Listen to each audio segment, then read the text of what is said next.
राधे राधे दोस्तों, आप सभी का मेरे YouTube channel vastu and beauty में बहुत ही ज़्यादा स्वागत है। दोस्तों थैंक यू सो मच कि आप सभी मुझे इतना प्यार देते हैं, इतना व्यूज़ रहते हैं। Thank you so much. और दोस्तों आज का ये जो उपाय है ये बहुत ही ख़ास उपाय है। मीन्स अधिकतर आजकल सब लोगों को कर्ज छोटा या बड़ा होता ही है, तो वो कर्ज उतारने का मैं उपाय बता रही हूँ। ये बहुत ही इजी उपाय है और 100% आपको ये उपाय फ़ायदा करेगा। तो दोस्तों वीडियो को एंड तक ज़रूर देखिए। और दोस्तों आप सभी से एक रिक्वेस्ट रहती है कि आप हमारे चैनल को सब्सक्राइब कीजिए, लाइक कीजिए एंड जिनको ज़रूरत है उनको शेयर भी कीजिए। साथ ही आप कमेंट सेक्शन में आप जिस भी ईश्वर में श्रद्धा रखते हैं उनका स्मरण जरूर कीजिए, उनकी जयकारा जरूर लगाइए। तो दोस्तों चलिए हम लोग वीडियो को शुरू करते हैं। जय श्री राधे कृष्णा। दोस्तों आज का ये जो टॉपिक मैंने चूज़ किया है वो कर्ज से लेकर संबंधित है, क्योंकि कर्ज से आजकल बहुत लोगों को ये मैंने देखा है कि उनके ऊपर छोटी न छोटी बड़ी कुछ ना कुछ कर्ज रहता ही है। वो बहुत परेशान रहते हैं, उनका कर्ज उतरता नहीं। वो उतारना चाहते हैं भी हैं लेकिन फिर भी नहीं उतरता। देखिए कई लोग होते हैं ऐसे, आप लाइफ में देखते होंगे, आपसे भी कभी ना कभी किसी ने कर्ज लिया होगा, क्योंकि आपने जब लिया है कर्ज तो जाहिर सी बात है आपने कभी ना कभी किसी को कर्ज दिया भी होगा। तो आपने जैसे 2 लोगों को दिया है, 3 लोगों को दिया है, तो उनमें से कुछ एक आध लोग भी ऐसे आपको देखने को मिलता होगा जो कर्ज लिए होते हैं। उनके पास पैसा भी रहता है लेकिन फिर भी उनकी नीयत नहीं रहती है कर्ज देने की, कर्ज लौटाने की। तो ये दोस्तों इनका कोई उपाय नहीं है। ऐसे लोगों का कुछ भी मतलब वो जब कर्ज उतारना ही नहीं चाहते हैं तो उनका कोई भी वो कितना भी उपाय कर लें तो उनका कर्ज नहीं उतरेगा। लेकिन ये उनके लोगों के लिए जो वो सोचते हैं कि कर्ज उतारें बट उनका कर्ज नहीं उतरता, वो पैसा रखे रहते हैं कि हम कर्ज को उतारेंगे, देने के लिए वो पैसा रखे रहते हैं, इकट्ठा किए रहते हैं। पर सडनली ऐसा कुछ काम आ जाता है कि उनका पैसा उठ जाता है और वो नहीं दे पाते हैं। उनको बहुत शर्मिंदगी होती है उस शख्स के सामने जाने से जिससे वो कर्ज लिए होते हैं। तो दोस्तों अगर आप भी ऐसा कोई किसी से कर्ज लिए हैं जिनको आप देना चाहते हैं पर आप दे नहीं सकते, आपके सामने सडनली कुछ ना कुछ ऐसे प्रॉब्लम क्रिएट हो जाती है कि आप पैसा उनको दे नहीं पाते हैं सामने वाले को जिससे आपने कर्ज लिया है। तो दोस्तों आप निराश नहीं होइए, बस वीडियो को एंड तक देखिए, मैं बहुत ही इजी उपाय बताऊंगी।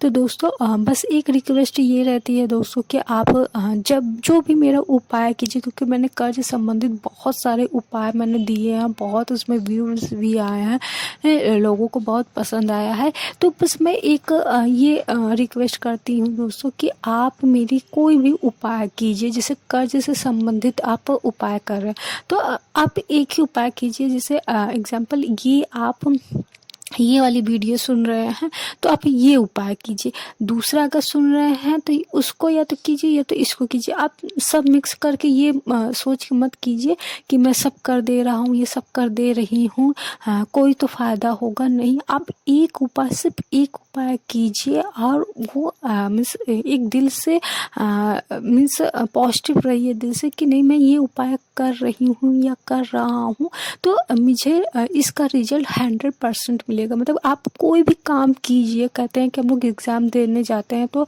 पॉजिटिविटी के साथ जाते हैं। तो अगर आप पॉजिटिविटी के साथ जाओगे कि नहीं मुझे सब क्वेश्चन आता है, मैंने इतनी तैयारी पूरा साल इसकी प्रिपरेशन किया है तो 100% मुझे मैं पास हो जाऊँगा या हो जाऊँगी।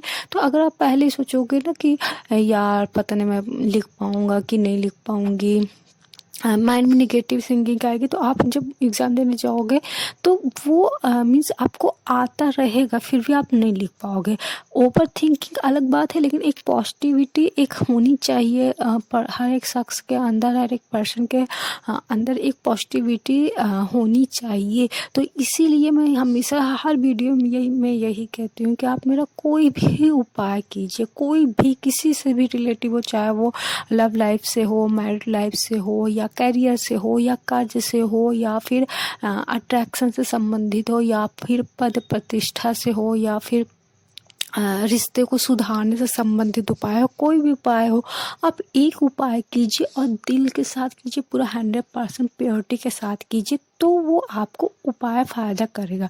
कहते नहीं हम लोग डॉक्टर के पास जाते हैं, मेडिसिन्स लेते हैं, तो डॉक्टर सिर्फ अगर आप ये माइंड में आपने खुद ये एक्सपेरिमेंट किया होगा, एक्सपीरियंस किया होगा ये बात है कि अगर आप दवा लेते हैं, अगर माइंड से पहले ये आपका सेट हो गया कि अरे उस डॉक्टर के पास दिखा रहे नहीं ठीक होगा, तो आपको नहीं ठीक होगा। अगर आप ये किसी डॉक्टर के पास ये सोच के जाते हैं ना कि वहाँ जाएंगे वो डॉक्टर बहुत अच्छा है, मेरी बीमारी ठीक हो जाएगी, तो आपको 100% रिजल्ट आने लगता है। तो उसी तरह ये सब भी चीज़ है कि आप वो 50, 40, 90% जितना भी वो उपाय आपका काम करेगा वो तो करेगा, लेकिन जब तक आप पॉजिटिविटी के साथ कोई उपाय नहीं करेंगे तो आपका कोई भी, आप कितनी भी हार्ड उपाय कर लीजिए, कितनी भी जटिल उपाय कर लीजिए, कितनी ही इजी उपाय कर लीजिए, वो आपका काम नहीं करेगा। जब तक आप दिल से पॉजिटिविटी के साथ नहीं कीजिए, आप एक विश्वास के साथ, श्रद्धा के साथ करेंगे, तो आपको हर एक उपाय जो मैं बताती हूँ वो आपको 100% रिजल्ट देगा।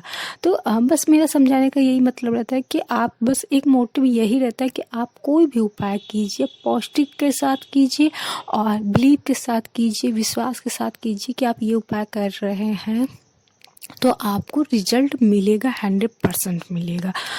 तो दोस्तों चलिए मैं उपाय बताती हूँ और साथ में दोस्तों ये उपाय आप कीजिए, साथ में आप मीन्स एक कहते हैं ना नियत भी रखिए कि हमें कर्ज उतारना है। जैसे अभी ये बात किसी को बोलो तो सामने वाला बुरा मान जाता है कि क्या अगर हमें कर्ज उतारने की नियत नहीं होती तो हम ये क्यों सुनते या पूछते।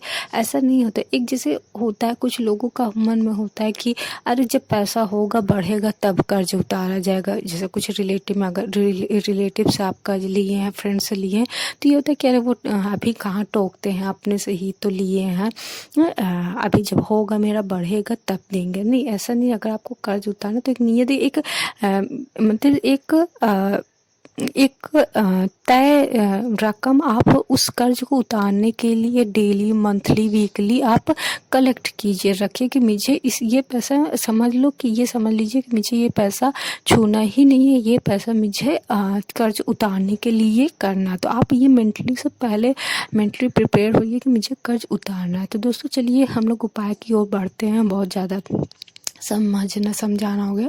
तो दोस्तों आपको क्या करना है, आपको 5 गुलाब के फूल लेने हैं लाल रंग के।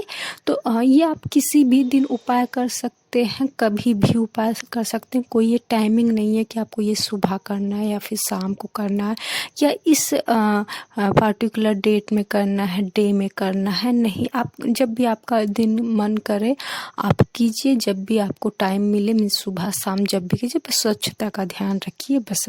तो आपको 5 गुलाब ले आना है ताजे। मेक श्योर हो कि आपको ये ताजे गुलाब हो और ये इंग्लिश गुलाब ना हो, नेचुरल हो, मीन्स जिसमें स्मेल आती हो। क्योंकि देखिए आजकल जो इंग्लिश गुलाब होती हैं, जो हम लोग विदेशी गुलाब कहते हैं, विदेशी रोजेस कहते हैं, फॉरेन रोजेस कहते हैं, तो वो उसमें स्मेल बिल्कुल नहीं रहती और वो उसकी पंखुड़ी जल्दी से टूटती नहीं, मीन्स वो बुके वगैरह में इस्तेमाल होती है। तो वो आपको गुलाब नहीं लेनी है, आपको ओरिजिनल गुलाब लेनी है जिसकी स्मेल बहुत ही स्ट्रॉन्ग होती है और जिसकी पंखुड़ी बहुत जल्दी नाजुक होती है, गिरती रहती है। तो आपको वो स्मेल वाली, मीन्स ओरिजिनल वाली देसी गुलाब आपको लेना है। आपको रेड कलर का रोजेस लेना है 5 और आपको एक 1.5 मीटर का वाइट कलर का कपड़ा लेना है। बिल्कुल वाइट होना चाहिए, उसमें किसी भी अदर कलर का पॉइंट या फिर डिज़ाइन नहीं होना चाहिए, या फिर क्रीमी और लाइट पिंक, लाइट ऑरेंज, ये सब कुछ भी नहीं। प्योर वाइट आपको लेना है बस। क्योंकि देखिए वाइट भी कई कलर के आते हैं, कुछ लाइट ब्लू में आते हैं, कुछ हल्की क्रीम में आते हैं, कुछ वाइट में। तो ये मीन्स वाइट का जो ये है वो में आप कलर ले सकते हैं, कोई भी ले सकते हैं, लेकिन जैसे क्रीम वाइट अलग होता है और एक क्रीम कलर कपड़ा अलग होता है। तो आपको क्रीम वाइट चलेगा लेकिन क्रीम कलर का कपड़ा नहीं चलेगा। होप आप समझ गए होंगे। आपको ये लेना है। फिर वो आप जैसे सपोज़ कि आप मॉर्निंग में कर रहे हैं, शाम को कर रहे हैं, आप नहा के आइए। मीन्स आप स्वच्छता का, पवित्रता का ध्यान रखिए। आप नहा के आइए। फिर आपको क्या करना है, वो जो 1.5 मीटर का आपने वाइट कलर का कपड़ा लिया है वो आपको सामने बिछा देना है, ठीक। फिर जो आपने 5 गुलाब लिए हैं रेड कलर का, वो आपको एक एक करके उस कपड़े में वाइट वाले कपड़े में जो आपने सामने बिछाया है उसको रखना है, और साथ ही आपको 21 बार गायत्री मंत्र का जप करना है। मीन्स आप जैसे बैठे आपने ये उपाय करने के लिए आपने बैठा, तो आप गायत्री मंत्र स्टार्ट कीजिए, क्योंकि 21 बार बोलना है। तो आप स्टार्ट कीजिए, और बहुत ज़्यादा फुल भी नहीं कि आपको टाइम लगेगा, या बहुत ज़्यादा तामझाम भी नहीं कि आपको टाइम लगेगा। तो आप जैसे बैठे आप कपड़ा बिछाते हुए आप गायत्री मंत्र स्टार्ट कीजिए, लेकिन ध्यान दीजिए कि आप मतलब काउंटिंग करते जाइए। फिर आपको एक गुलाब उसमें जो कपड़ा है आपको एक एक गुलाब, मतलब एक एक करके गुलाब आपको रखना है। 5 गुलाब वो रख दीजिए, और गायत्री मंत्र आप कंटिन्यू कीजिए, क्योंकि किस बार करना है मतलब आपको करते रहना है। फिर वो 5 गुलाब को उस कपड़े में आपको गांठ मार देनी, चाहे 1 गांठ मारिए चाहे 3 गांठ मारिए, ये आपके ऊपर डिपेंड करता है कि आप 1 गांठ मारते हैं कि 3 गांठ मारते हैं। मीन्स गांठ भी मारते वक्त आपको गायत्री मंत्र का जप करना है। अगर आपने गांठ मान लिया, आपने फूल रखे, फिर भी आपकी गायत्री मंत्र अभी 21 बार नहीं हुआ, तो वो जो आपने पोटली बनाई हुई है उसको पकड़ के आपको श्रद्धा भाव से आपको मतलब अपनी काउंटिंग 21 बार गायत्री मंत्र की काउंटिंग आपको कर लेनी है। फिर वो कपड़ा लेके आपको क्या करना है, आपको उसी दिन ले जाना है वो कपड़ा। आप जाके किसी भी आपके आसपास कोई पवित्र नदी हो या फिर कोई स्वच्छ तालाब हो जहाँ पर लोग पूजा करते हों, ये नहाना धोना नहीं, मीन्स जहाँ लोग पूजा करने जाते हों, कोई नदी हो, कोई मीन्स पवित्र जहाँ पे चीज़ें हो, गंदगी ना हो, वहाँ पे मीन्स जाते बहते हुए जो नदी है उसमें आपको वहाँ पे जल में प्रभावित कर देना है। अगर आप वहाँ पे आप ऐसी जगह रह रहे हैं जहाँ पर तालाब है, नदी है, लेकिन वहाँ पे लोग आजकल अब मीन्स गवर्नमेंट ने मना कर दिया है कि बहते हुए पानी में प्रभावित कुछ भी नहीं करना है, तो आप बगल जो घाट मतलब जो रहता है जहाँ पर रखा जाता है सब चीज़, वहाँ पे आप रख दीजिए। जैसे सब चीज़, जैसे जहाँ पे ये फूल उल रखते हैं, बासी फूल हुआ या शादी का जो भी कुछ होता है तो लोग वहाँ पे रखते हैं, उनका अलग एक जगह बना होता है, तो आप वहाँ रख दीजिए।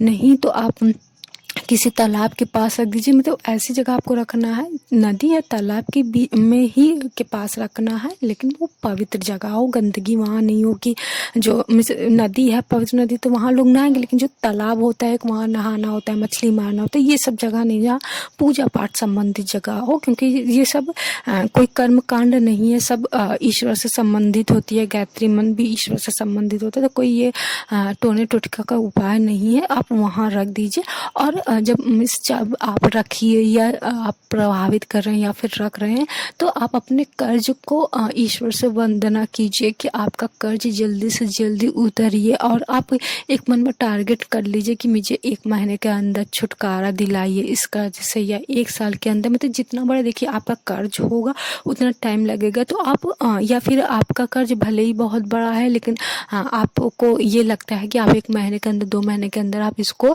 मीन्स ख़त्म कर देंगे, तो आपके मन में जैसे एक टारगेट होता है ना इंसान के मन में कि इस महीने में सारा कर्ज हटा दूंगा, या आने वाले 6 महीने में सारा कर्ज हटा दूंगा या हटा दूंगी। तो आप इस तरह का जो भी माइंड आपका सेट है कि आपको 1 महीने में कर्ज उतारना है, 2 महीने में उतारना है, तो आप अब ईश्वर से मतलब ईश्वर से आप प्रार्थना कीजिए कि आपको इतनी शक्ति दे, इतनी सामर्थ्य दे, आपको इतनी इनकम दे कि आप आने वाले 2 मंथ 3 मंथ 1 मंथ में आप अपना सारा कर्ज उतार दें।